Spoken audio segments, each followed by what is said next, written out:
Uh, lungs, these are the essential respiratory organs.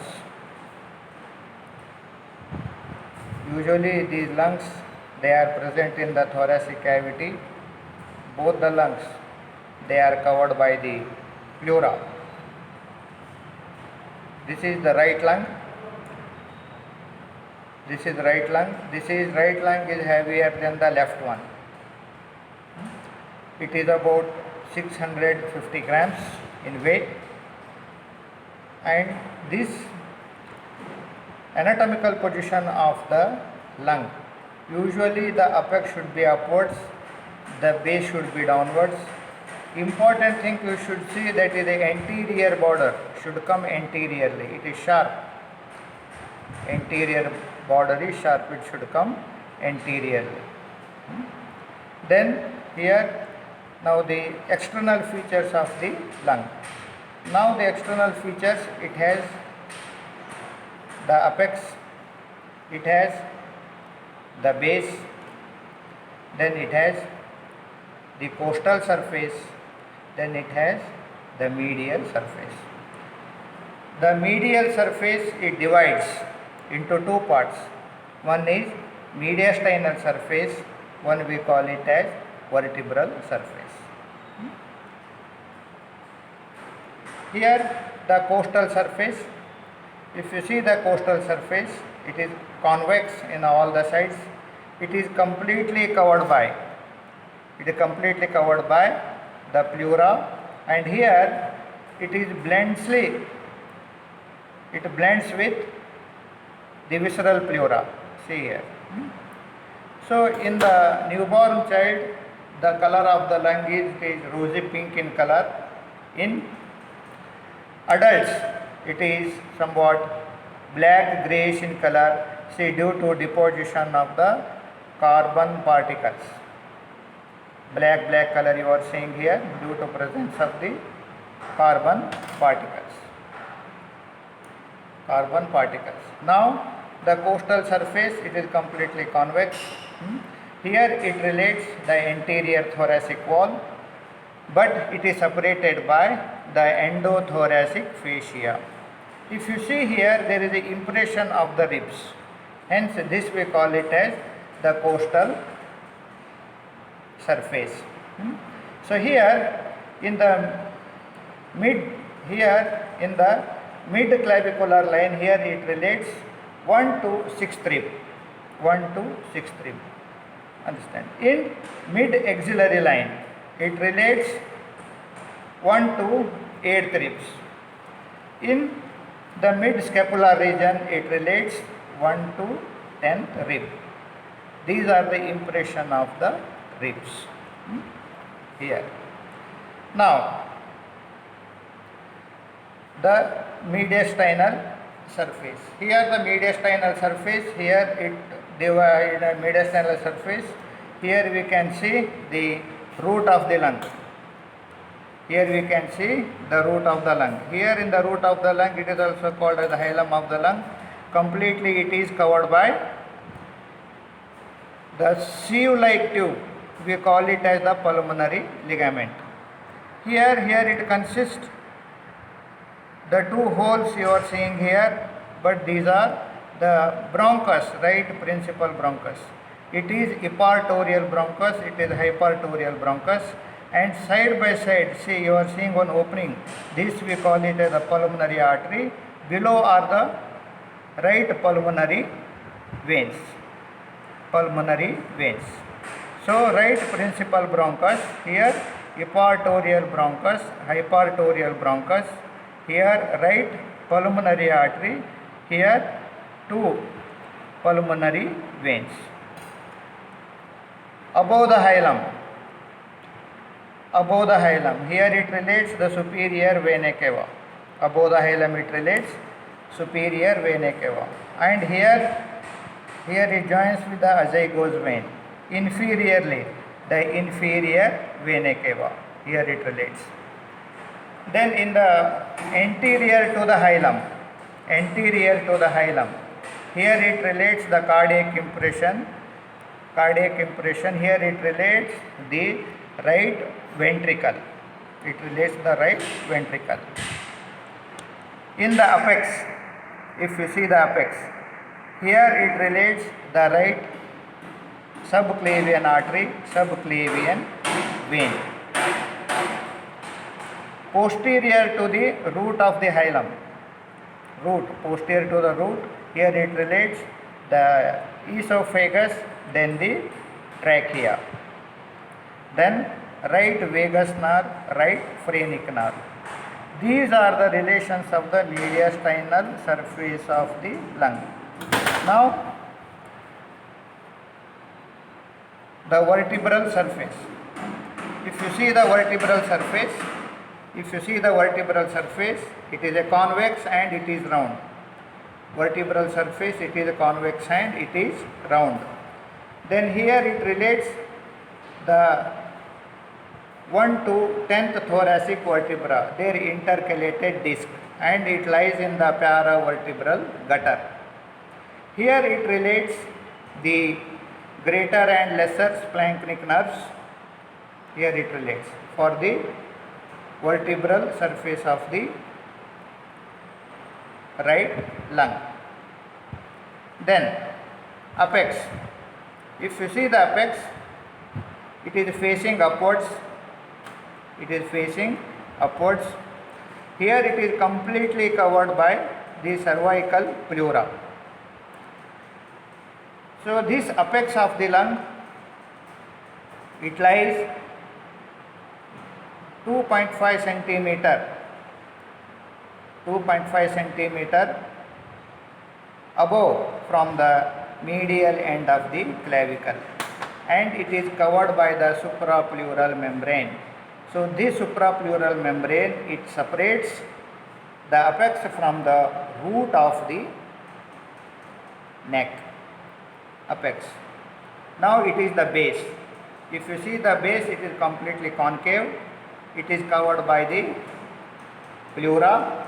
Then it lies on the right dome of the diaphragm. Here, the right dome of the diaphragm, it separates the right lobe of the liver. It separates. Now, the borders. If you see the borders, it is the anterior border. Anterior border of the right lung, it is very sharp. It extends from right sternoclavicular joint to the xiphoid process. Usually it lies in the costomediastinal recess of the pleura or costomediastinal reflection. Here the pleura, it covers the costal surface, then it reflects on the mediastinal surface. In that recess, the anterior border is present. Now, the inferior border. If you see the inferior border, it is very sharp. Usually the inferior border, if you see the inferior border, it lies in the right costodiaphragmatic recess. Now, the lobes. The right lobe, it consists 3 lobes. If you see here, this is the superior lobe, this is the mid lobe, this is the inferior lobe.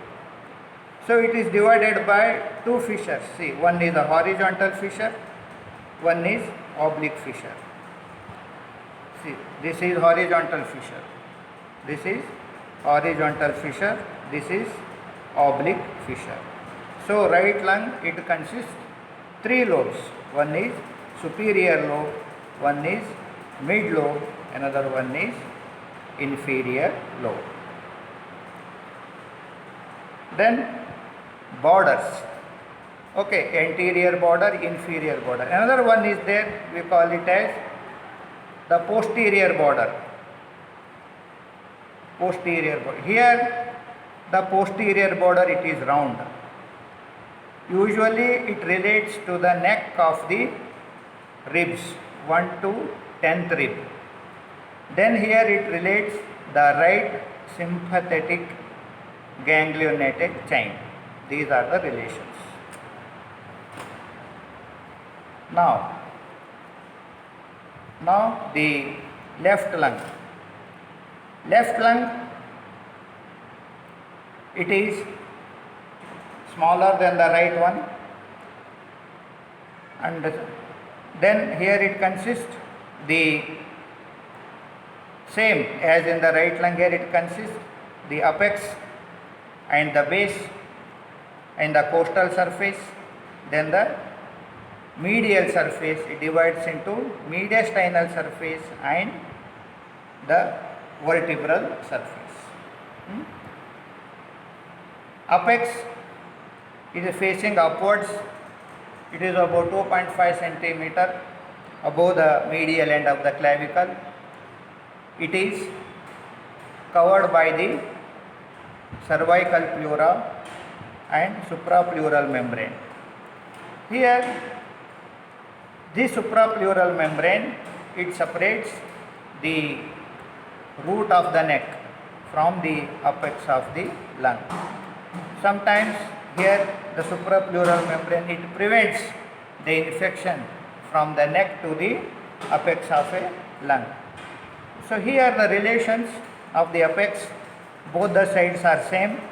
Here it is surrounded by the first rib, here it is surrounded by the first rib, and laterally it relates the scalenus anterior muscle, and medially if you see the groove is there, this is the groove for the subclavian artery and subclavian vein, left subclavian artery and left subclavian vein. Then costal surface same as in the right lung. Here it is a convex, it is covered by the pleura, then here it is blends with the, see here, visceral pleura, it blends with the visceral pleura. So relations, if you see the relations are same as in the right lung.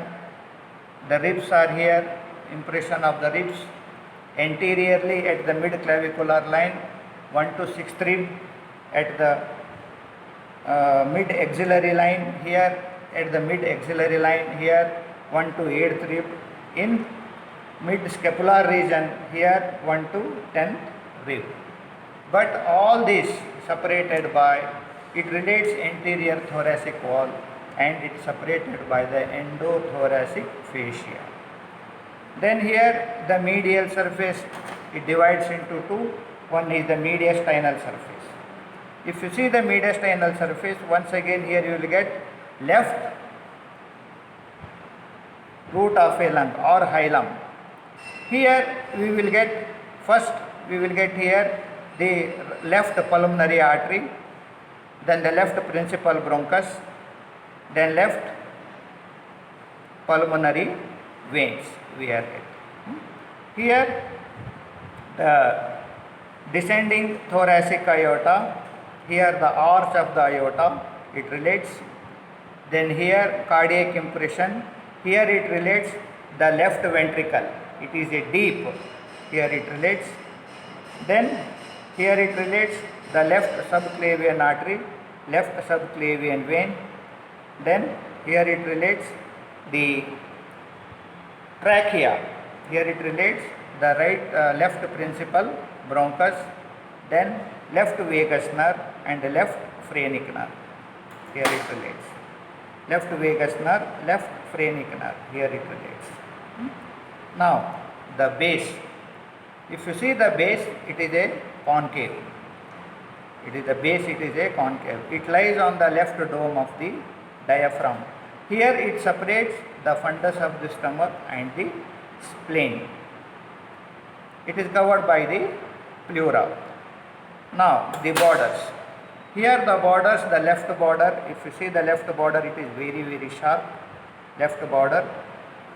It starts from the right left sternoclavicular joint to the xiphoid process. It descending downwards. Usually it lies in the costo-mediastinal recess. At the fifth intercostal space, it makes an concave notch. We call it as it is cardiac notch. Here the cardiac notch at the surface of the chest, we call it as cardiac dullness. During the auscultation, this area usually we call it as cardiac dullness. Below it is called the lingula. which blends with the diaphragm. This is the anterior border. Now the inferior border, it is very sharp, inferior border, which separates the costal surface and the diaphragmatic surface or the base. It lies in the costodiaphragmatic recess. Usually it lies. Same here, the vertebral. Here if you see here the vertebral surface, beside only that is posterior border, it is round. Posterior border, it is round. Usually it relates to the neck of the ribs. Usually it lies on the paravertebral gutter. Then here it relates, and the lobes. If you see the left lobe, it consists two lobes. One is, see, up superior lobe, one is inferior lobe. Okay. Then it is divided by only one oblique fissure. Fissure is only one. So here its weight is 565 grams. This is the weight of the left